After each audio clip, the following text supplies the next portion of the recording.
Is this thing on? Hold on. Obligatory pause. Oh, I have to do it again. Hold on. Sorry, a bunch of gunk in my throat. That's me drumming on the desk. Hello, everybody. It's been a while since I've recorded an episode. Um, do I have episode 17 up? And where's my internet? Hold on, I'm gonna reconnect to the internet. There we go. Alright. Not that I need to be connected to the internet to record this, but I do need to be connected to the internet to get the thumbnail and everything, and I really just don't want to forget to do that.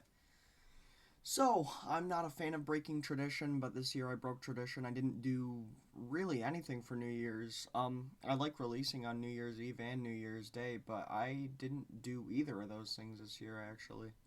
I'm trying to slow down on the releases, though. Only really not do big releases, but not release like 10-song albums subsequently. Probably do like 10 to 20 song albums, somewhere in that median range. Um, what have I got coming out? I have a 7-song album coming out soon. It's called Americana and Rex Americanus. And I don't know, that's hometown influence right there, Appalachia, all that stuff. But yeah, I don't know. I have stuff recorded. I just don't know what I'm doing. I don't have a roadmap, but yeah, next Friday, Rex Americanus will be out, and yeah, I'm just looking forward to that. But yeah, I just broke tradition this year. I didn't really do much for music or anything. I did a lot of playing, of course, but just not a lot of writing over my little break there, but that's okay. Um, I've been sick, so it's been hard to keep up with playing and everything, but um, I bought a bass. I bought a bass because my friend is moving out here soon. He's gonna take his bass with him, but yeah, that'll be pretty cool. It's just a Squire because I'm not really like a bassist. I like playing and I admire technique a lot, but I'm not really a bassist. But yeah, so I've been sick. I had some sort of stomach bug. I don't know whether it's like, I don't know if it was a norovirus or salmonellosis or whatever, it's something, gastroenteritis, gastritis. I don't think it was gastritis, so I also don't think it was norovirus because it resembles bacteria.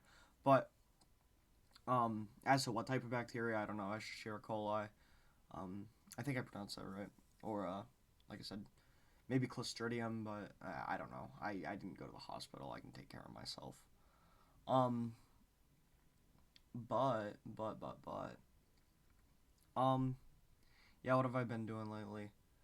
A lot of gaming and shit. I lost a lot of weight. Um, yeah, it was really weird because I've been steadily gaining weight as I've gotten older, and when I first started like getting fatter, it didn't bother me. I'm not like a fat person, right? And there's nothing wrong with being a fat person. I'll probably end up there someday, but um, I've been steadily gaining weight, and to be at a point now where I can see my ribs again, it's really jarring because like it's really strange because like I said, I have been on that torrential like you know weight gain, probably like 2-3 pounds every month for the past couple of years. And like I said, that doesn't bother me. I like the lifestyle I live. It's not really healthy, but when you're not really eating anything and you're expelling a lot of water, and I piss a lot. That's really it's a really weird thing to put out there on the web, but I piss a lot because I have a lot of fluid intake, so it's like I'm always like ebbing and flowing water and whatnot, and I sweat a lot too. Like it's really weird because I used to not sweat a lot as a kid, but now that I've gained weight and everything, I'm sweating a lot. Like I'm sweating right now. But um yeah, and I mean during the winter is really the time to really gain weight because you're inside a lot, or at least most people I would say typically are inside a lot. But with college coming back and everything, I am going to be at least semi active, you know, going between classes and everything. And I've missed a lot of classes already because I've been sick, and that's really a shame. 'Cause I really do like my courses so far. The only one I haven't been to is my biology. And that's really just because I've been sick, you know. Um, I took biology because the professor for Spanish canceled the intermediate Spanish course, and I mean, I'm definitely an intermediate Spanish speaker. Um, as far as French goes, French is going really great. I really like the professor. He taught me Je m'en fous. Um, it's like I don't care. It's not like I don't care in a negative context. Like if something, you know, it's like oh I don't really care. It's you know a casual thing, but yeah, that's what I've learned so far. Conjugation and everything, and you know, learning the gender of every noun. That's gonna be a pain in the ass, but c'est un peu décamant. Um, but yeah, so everything's going good. I like my paleobiology course a lot too. I like my history. I like everything. Dude, paleobiology is so cool. I'm gonna be a history and English double major, so I would probably be a geology major if I didn't already have those two major spots filled. And they're doing a French studies minor, which is cool, so I'm gonna do that, and then I'm probably gonna take another minor in Spanish, and that'll really do that in. But um, you know, I've been playing a lot of video games lately. You know, spending my money unwisely. I bought a lot of movies. I got some money for, you know, got some money from my father for Christmas that I used to buy movies and whatnot, and I'm living large, you know. Robert Blake or not Robert Blake, David Lynch died. I was thinking of The Lost Highway. That's why I said Robert Blake, but David Lynch passed away, and that hit me pretty hard. I was having a pretty good couple weeks there, um, which is really weird because usually when I'm doing good, I like to record episodes and everything, but I've just been recording music, so I tend to trade one extreme for another, and um yeah, that hit me pretty hard, and you know I've been sick, so it's kind of a terrible combo. I don't know how long this wave of just joy is gonna. It's not like solely joy, but you know this wave of being in a good mood. I don't know how that long that's gonna last now, but that's okay. You know, it's the ebbing and flowing of you know human emotion. But what else? What else? What else? What else? What else? Um, yeah, just I know I was talking about movies, but big getting into Robert Eggers a lot. He only has 4, 5 films, so I'm really like excited to see what he does. You know, not Christian Bale, Christopher Nolan.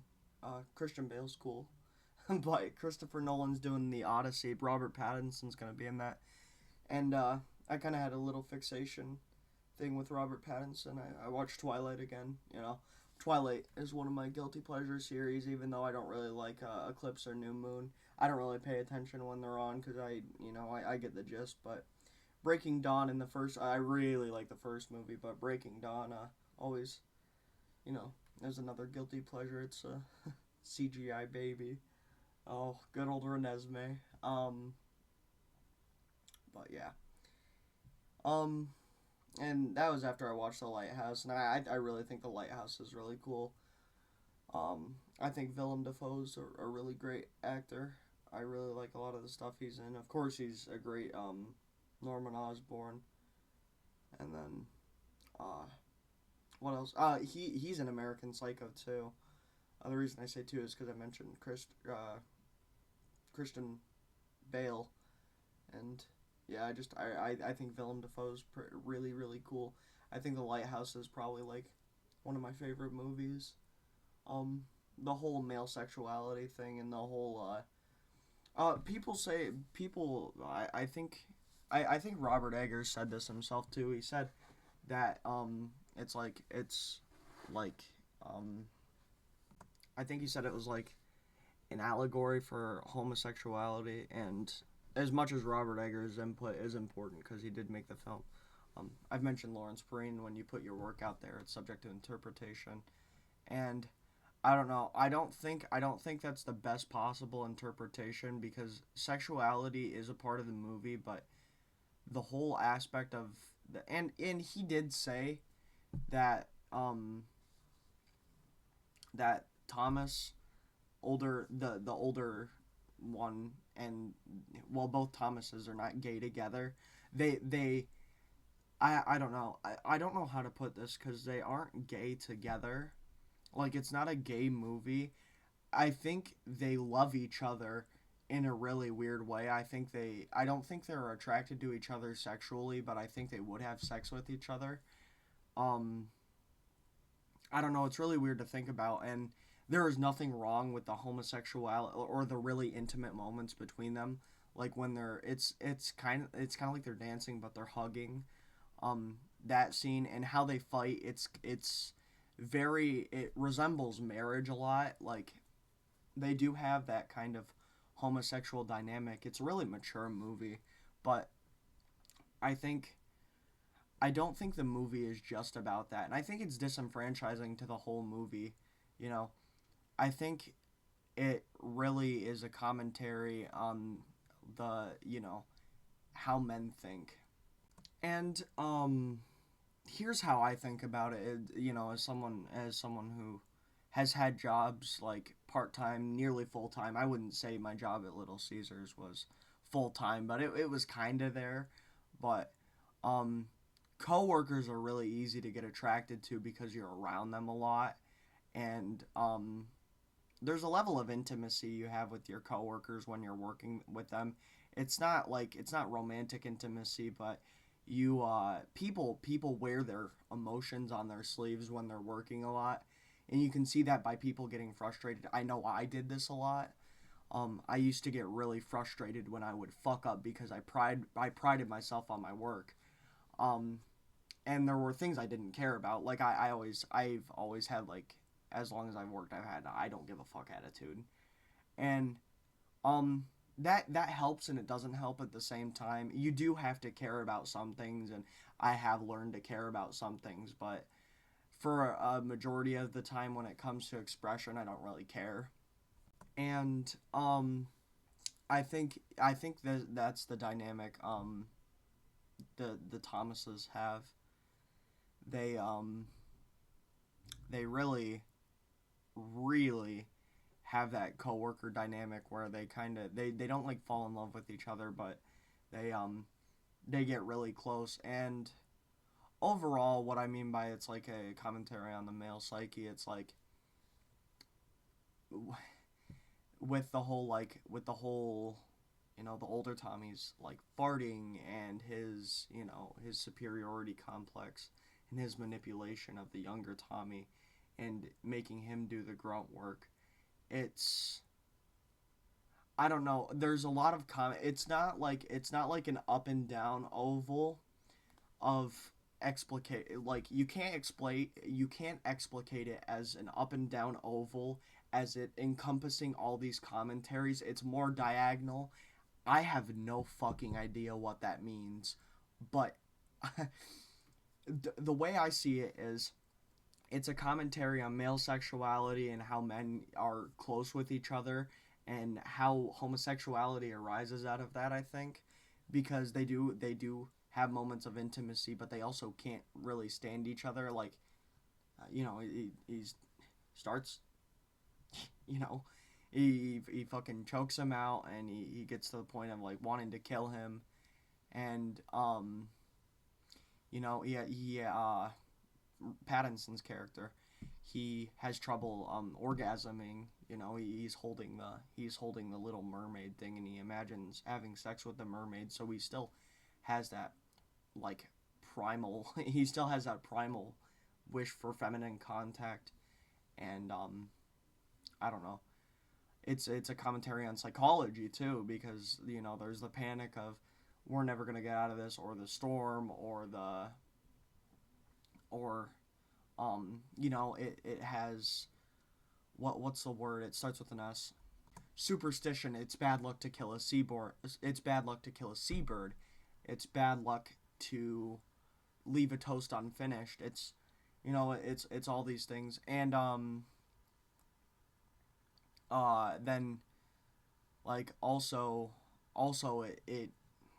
it's a commentary on how older people carry those superstitions because and superstition being passed because as the younger Tommy begins to become closer with the older, he doesn't take the older Tommy doesn't take on like a fatherly role sometimes. It is, and then it changes. It's a really strange dynamic, and that's I think that's why I mention it as like an oval because it goes from coworker to like a semi fatherly where he's being preachy and like being preachy with the whole it's leave a toast bad luck to leave a toast unfinished, and it's bad luck to do this and do that, and you are sworn to your duties and you will do as I say. It's a commentary on the dynamic that older people even today have with younger people and whatnot. So yeah, and then like lesser on rebelliousness, but more so on frustration. But it's definitely like a masculine frustration. I think it is. It's a very male centric movie, and not in a dominus way. It's not like you know, it's not saying that men are better than women, but it is focused on the male psyche. I think it's really important to focus on that. And Robert Eggers doesn't. He's not like a misogynistic film director. He's very progressive in a lot of ways, like a lot of his film techniques, and he's a very he values cinematography, he values sound design. I fucking love that. And Christopher Nolan does the same thing where he focuses on sound design and he adheres to a lot of traditions in some ways. Like a lot of the shots in Interstellar, like they remind me a lot of Star Trek shots, and it's really cool. Like Interstellar is a great movie, but yeah. So Robert Eggers' movies are they definitely focus a lot on men, a lot I think, but it's like I said, it's definitely not in a dominus way or it's he thinks that men are superior to women. I think I don't know how I want to put this. I think Robert Eggers has a really interesting take on male psychology and how men think, and he wants to put that to film. Like the witch has a lot of those those little subtle psychological.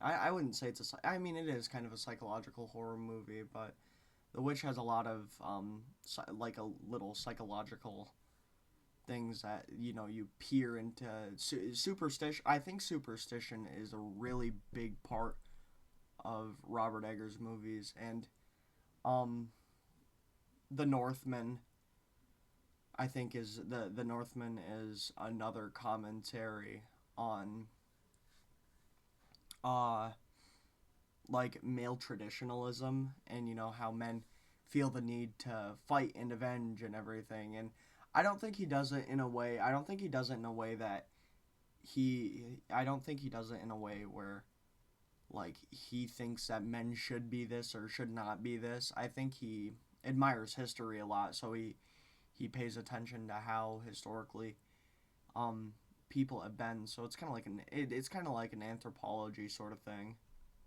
And the lighthouse is the same way. It's definitely male centric, but it's not at the detriment of femininity. The Barbie's the same way.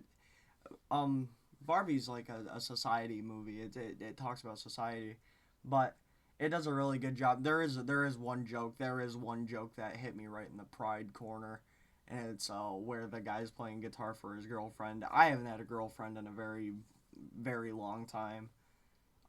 Or not a long-standing one. I've dated people here and there, and those relationships don't really matter. Even the long-standing ones, they never really mattered. But yeah, so yeah, Barbie does this great thing where it's fucking beautiful. That movie's fucking amazing. I like you can tell you can tell the directors were self-aware that men wouldn't, because I'm not gonna sit here and play like, oh, I'm such a great man because I saw a movie catered to women, and it is catered to women. It's catered to women in a good way, for sure. Like to me, Barbie is catered to women in a good way, but societally, it um it it's a commentary on patriarchy and matriarchy at the same time. I'm not saying matriarchy exists, and some society matriarchy exists, but in an overall world, we did live, and there's an Emily Martin, um, I think it's like an essay or something like that, where it's talking about the effects of patriarchy on um language. And well, overall, I thought the premise of it in a feminism standpoint was stupid, because if you're going to talk about patriarchy, you should talk about direct effects of patriarchy instead of something dumb where it's unintentional, and it comes to the semantic value of the reader, um and the semantic value of a writer to interpret it as being offensive or hailing to primordial values. But um yeah, so Barbie does this great thing where it's a commentary on patriarchy and matriarchy, and it doesn't say that one thing is good or is preferable to the other, but um it hints to cooperation, and it is a commentary on the feminine, experience, and I really admire that, because we don't have a lot of movies like that. Um, like The Notebook, another movie Ryan Gosling's in. The protagonist, um, the female protagonist, I forget her name, but she does kind of have that damsel like attitude where it is kind of detrimental to the feminine spirit, and like that's the thing. Barbie, it does empower women, but it doesn't say that women should rule everything or women shouldn't rule everything. But um Barbie is just a great societal movie, and it does everything really well, you know. But yeah, that one thing, that little one skit where the guys are playing the same song for their Barbies, it's so fucking good. It's so funny. But yeah, Barbie's a great movie. But yeah, Robert Eggers, they're remaking Labyrinth, and yeah, that's cool. Rest in peace, David Bowie. I don't think it'll be the same without him. But um, yeah, I didn't see the Nosferatu remake because I was gonna go with my father. That's initially what this video was gonna be about. I was gonna talk about my concert with the Third Eye Blind concert I went to with my father. I love my father. My father's one of my greatest influences. I love my father. I love my parents. I love my father, my mother, and my stepfather. They're all incredible people, and I couldn't thank them enough for everything they've done for me, all the mercy and all the tolerance they've done for me. Um, I don't know how they do it sometimes, but they do. But I love my parents. But I was gonna go see it with my father, and then the day we were gonna go see it, I upchucked. I upchucked at the university. So the day I like got sick, I had went to my three classes because I have. So it goes 3 2 3, or it goes 4 3, or fuck, it goes 4 2 3, or no, 4 2 4 1 3. That's my class lineup. And after my third class of it was or no, it was Wednesday. So after my third class, I went to the dining hall to get something to eat. And after that, I'm like, I'm not feeling too, and I hadn't been feeling too good generally, like my stomach was bothering me. and I think that the infection had started earlier, but it hadn't hijacked my system because this is a total gastroenterological hijacking that had taken place, and then I had a total gastric meltdown. Use your imagination to figure out what that means, but it was really bad. And then I went to health services, and I left in the beginning of my biology class, and I'm just like, dude, I feel like shit. So yeah, it sucks. It blows ass. I hate being sick because I had COVID the beginning of last semester, and I was really hoping that shit would kill me because I was miserable. I was fucking miserable all day, every day while I had it. So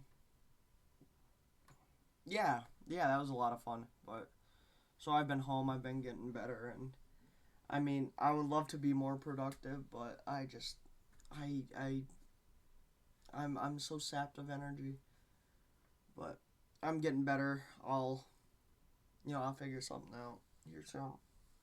But yeah, I just got to get back to doing my classes regularly, and that's all right.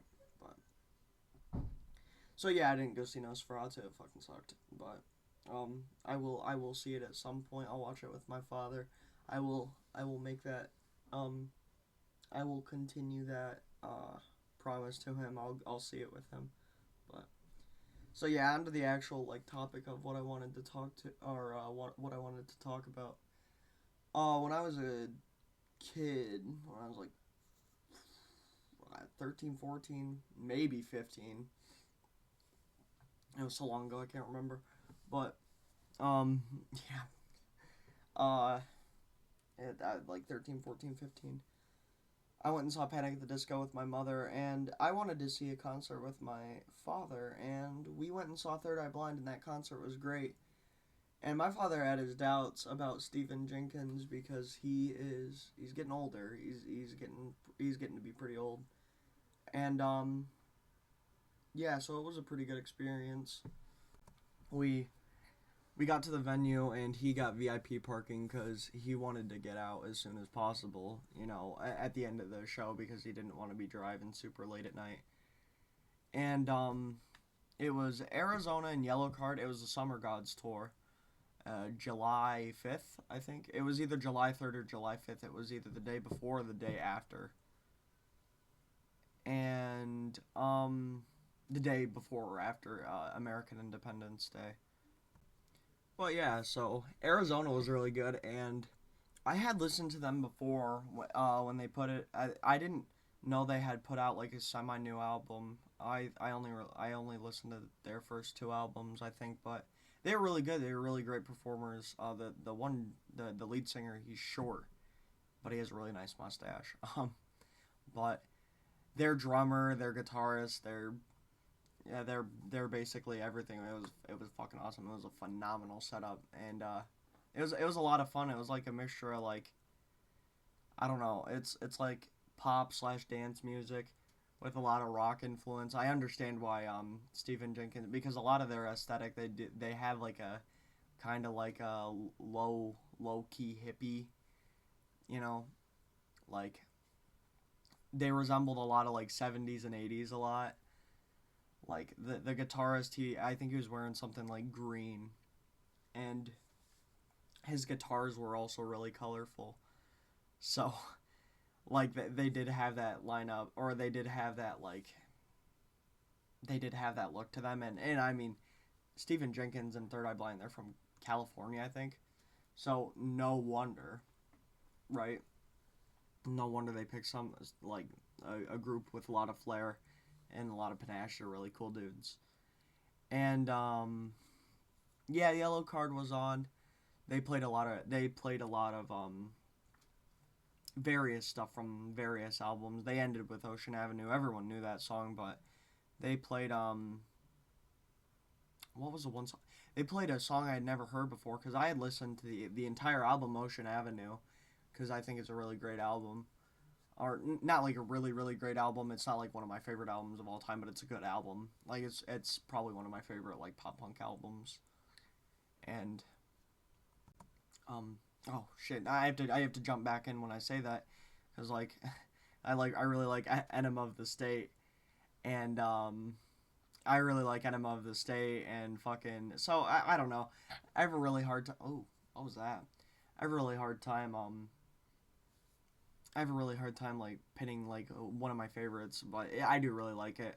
I don't know what my favorite pop punk album is. I think A Fever You Can't Sweat Out is probably my like favorite, but um I don't know. From Under the Cork Tree. From Under the Cork Tree is a great album. Infinity on High. Infinity on High is so edgy, but it works in its favor. Infinity on High. Uh, Probably my second favorite, Bleed American by Jimmy Eat World. That album's great. So sweet, sugar on the asphalt, dude. I remember when I heard that riff.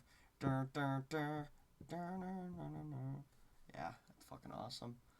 But yeah, and then there's like sweetness in the middle on that album. That album's just so fucking good. Um, I don't know. I have a lot of sentimental attachment to Fever You Can't Sweat Out, and I I think A Fever You Can't Sweat Out is the first dance punk album because Cobra Starship released their first album later that year, if not the next year, maybe. Maybe I could be wrong, but I think A Fever You Can't Sweat Out is the first dance punk album, and like that's huge because dance punk is awesome. Like Cobra Starship is really awesome. Is 30 Seconds to Mars a dance punk album, or dance punk album? Or did they like switch to being a dance punk band? But yeah, that question aside, yeah, dance punk's a fucking awesome, and I think like the whole I don't know, the switch to dance music is like a lot of people shit on dance music, but I like dance music and dubstep. Like Calvin Harris, I really like Calvin Harris's music and um Skrillex. Skrillex was really edgy, you know, like the whole I want to kill everybody in the world bangarang, and the music videos were really edgy too. And I don't know if you watch like a lot of Sam Raimi movies or whatever, but a lot of like the music videos and a lot of the visionaries, or not a lot, not visionaries, a lot of the visions, like within the themes, like the first of the year Equinox music video, it's like this guy follows a little girl down a subway thing, and he's gonna like molest her, and then she uses like telekinetic powers, but um you know cosmic justice, he goes to jail because he was gonna molest the little girl, and yeah, that did that like that's really ominous for a music video, but um like yeah, I don't know. Skrillex was really edgy, but I really love Skrillex. I think of all the dubstep guys, I think Skrillex is my favorite. I like Deadmau5 and rest in peace, Tim. I really like Avicii too. Is it Avicii or Awiki? I don't think you would use Latin pronunciation. Avicii. No, it would still be Avicii because ecclesiastical Latin. Okay, whatever. Um, but rest in peace, Tim. Is it hand upon? Is it head upon your shoulder or hand upon your shoulder? The it might be no. The song that he did with Dan Reynolds is really touching. Dan Reynolds from Imagine Dragons. He's a really great guy. He's a really cool dude. Mac Mac Reynolds. He's also a really cool dude. When I got sick, but yeah, Dan Reynolds is a really cool dude. Sorry, I got distracted by my brother singing "The Cup" by what is it, Dave Blunts or whatever. I don't want that in the mix. I think the first time he said it might show up in the mix if whatever. I'm explaining it right now. But so shit. Yeah, Mac Reynolds when I got sick at KeyBank Center when I went to see Imagine Dragons. We stayed through K-Flay's set, which was fucking awesome. Group Love was supposed to be there, but they didn't show up. Fuck you, Group Love. Um, I liked some of their music. I I liked Panic at the Disco's openers. Not more than I don't know. I really liked Betty Who. She's a pillar of a woman. She's a beautiful, great, amazing, great lady. She's tall as shit. She's like 6'2", I think. I could be exaggerating, but I know Dan Reynolds is tall too. But Panic's opener, Betty Who, she's a great woman. She's a great performer. I like her music. It's not really my thing, but I did like it. And then 2 Feet opened, and I really like 2 Feet's music. It's got that it's got that 2 Feet sound. I can't really explain it. It's like I don't know. It's like industrial semi dance music. It's so weird. It's like trip hop. It's like industrial trip hop. 2 Feet is like sexy massive attack with a lot of like industrial. Massive Attack has a lot of industrial influences. Especially on like mezzanine, which is the only like 2 Feet or not 2 Feet. It's the only Massive Attack album I like come back to regularly. But yeah, so just 2 Feet. I really like 2 Feet. I think they are my favorite opener that I have seen, and then probably Yellow Card in second, Arizona in third, and then Betty Who fourth. Sorry, Betty Who, I love you. And K Flay could be in there too. I like K Flay's music. I have a lot of sentimental value attached to her because I used to play NBA 2K. So, yeah, NBA 2K17 soundtrack. Imagine Dragons, K Flay. Who else was on there? Drake. There are a lot of Drake on there. DJ Khaled. Or, no. DJ Khaled was 2K16, maybe. Maybe.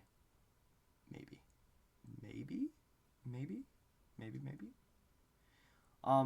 I know Imagine Dragons were on a fucking wicked streak being in sports games. I always really liked that. Um, they had some songs.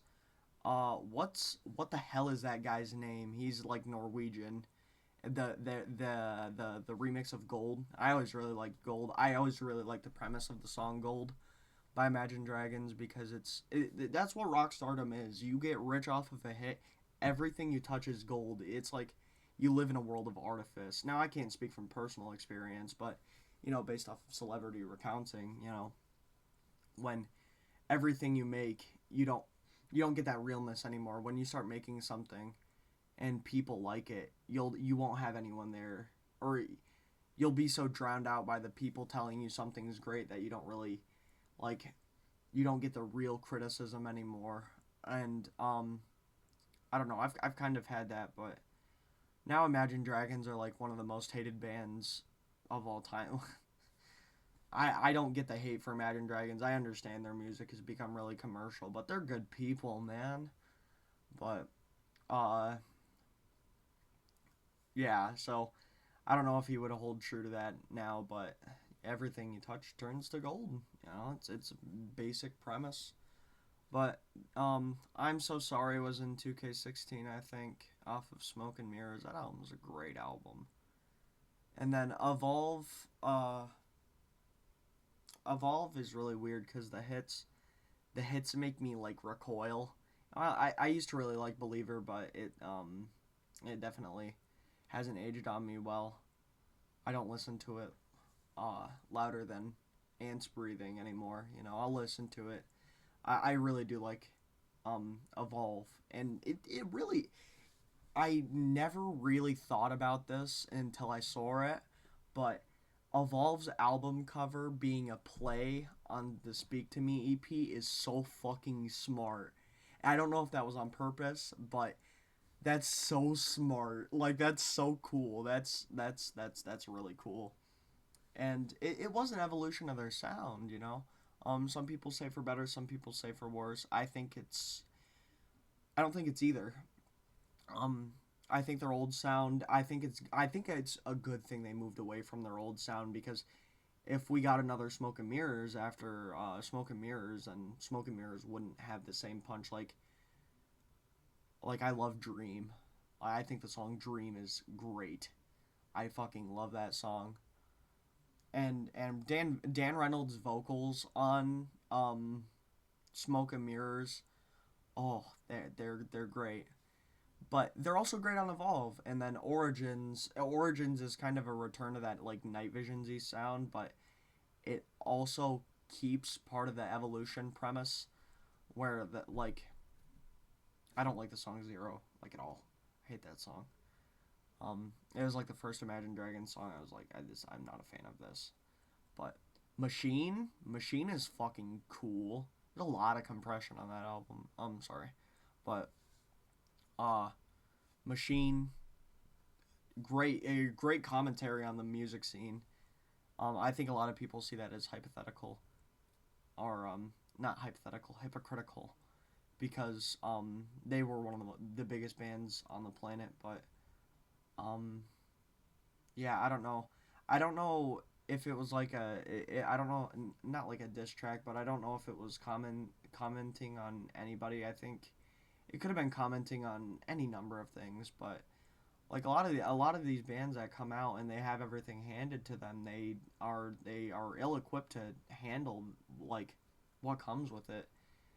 And like like you see a lot of these artists that hit the the threshold where they become bigger, and they get everything catered to them. It's like Imagine Dragons had 4 years where they were releasing like duds, and they were like local legends for like 4 years until Night Vision came out, and maybe even longer, right? They had demos. They definitely earned their fame. Like the whole, I never understood the industry plant thing, especially with people like Sabrina Carpenter, who's been in the music industry like longer than a lot of pop music. She's been in the music industry making pop music since before, I don't know, like maybe the 2010s, or it was like early 2010s maybe, that she started like releasing music. And then Short and Sweet, fucking great album. I love Short and Sweet. But like, yeah, um I don't get the whole industry plant thing. But a lot of these people, they come into the music industry after releasing like a great album. Like Steve Lacy is a great example where is it Gemini Rights is the name of the album, where Gemini Rights came out and it was really popular. And Steve Lacy is really great with like managing media, and he's a really funny guy, and he makes a lot of posts. He's cute as shit too. Yeah, Steve Lacy is really cute. I want to get a tattoo of him on my back. Not really, but um, like people like when that kind of fame arises, I imagine it's hard to manage. I'll never be there, so I I'm fortunate I'm fortunate to say that I'll never be famous. Um, but yeah, so he's a really cool dude. Um, yeah, I was talking about Steve Lacy. I was talking about Imagine Dragons. But yeah, that 2K17 soundtrack has shit you can't reach anywhere else. Wings, dude, Wings is great. The little instrumental. I think they used the bells that they used on Every Night. Or no, not Every Night. Bleeding Out. So I'm bleeding out. My throat's strained, so I'm not gonna sing. Which I shouldn't sing in any video because my vocals are terrible all the time. That's where the fry comes from. I've destroyed my voice box throwing up and whatnot. But yeah, so Third Eye Blind was great. I cried during the opener. What was it? Motorcycle Drive By, and they played some songs I'd never heard because I really liked their first album. And my dad, Third Eye Blind was one of his favorite bands, so I really wanted to see them with him. And initially, I was gonna pay for it, but he paid for everything. And my dad just made that one of the greatest days of my life. And same with the Panic at the Disco concerts. Like I got to touch Brendan Urie's jacket, and my mom is a really fun movie, or not a movie goer. I don't see a lot of movies with my mom, but my mom is a really fun person. Like my mom is fucking awesome.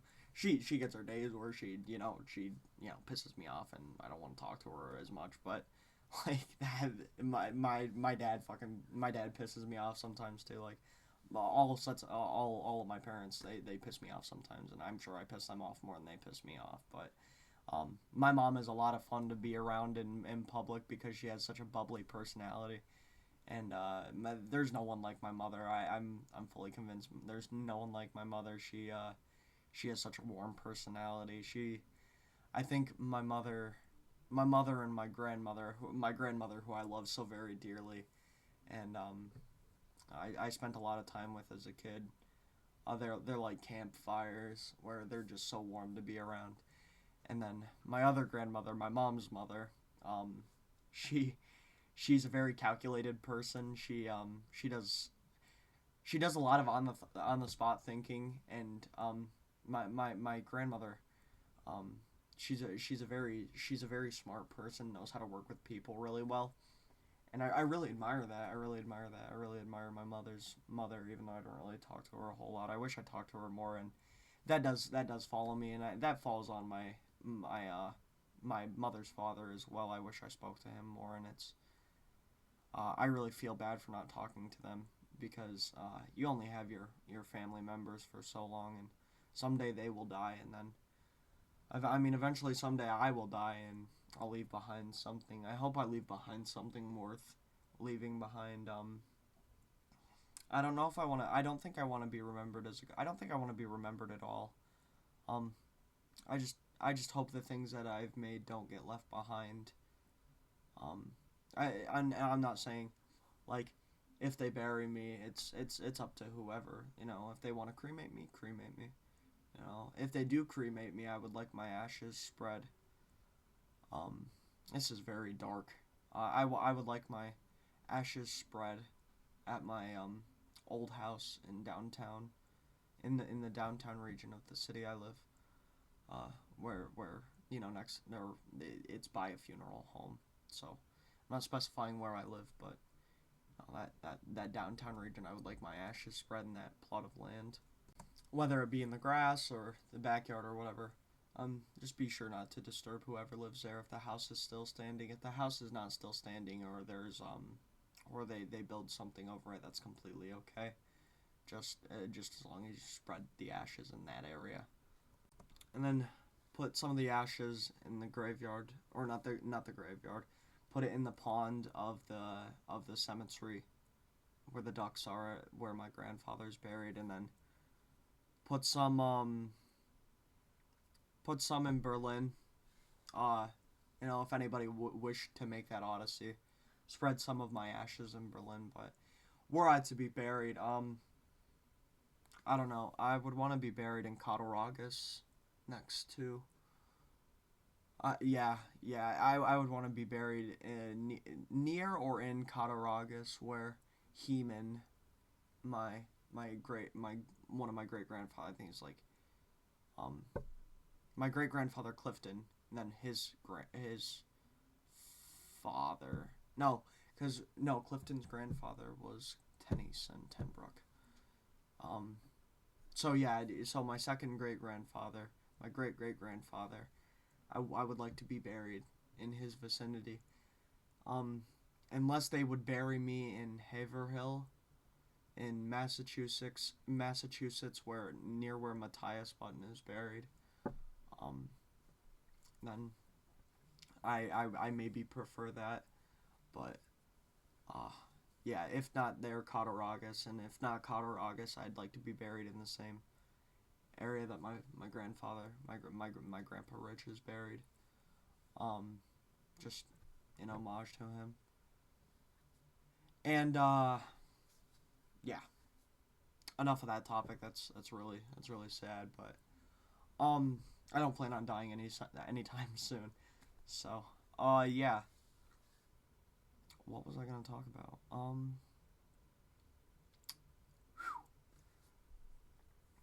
Um, but yeah, that concert with my father was one of the greatest days of my life. Another one of the greatest days of my life was that concert with my mother, and I mean, my parents have done a lot of really cool things for me, and I wish I could express enough um is it glibness, joyfulness, gratitude. I wish I could express enough gratitude to them through words or actions, but I mean, having a kid is something you and that your entire life too. So, and I can't really do that. I mean, I can't really do that. within my means to them.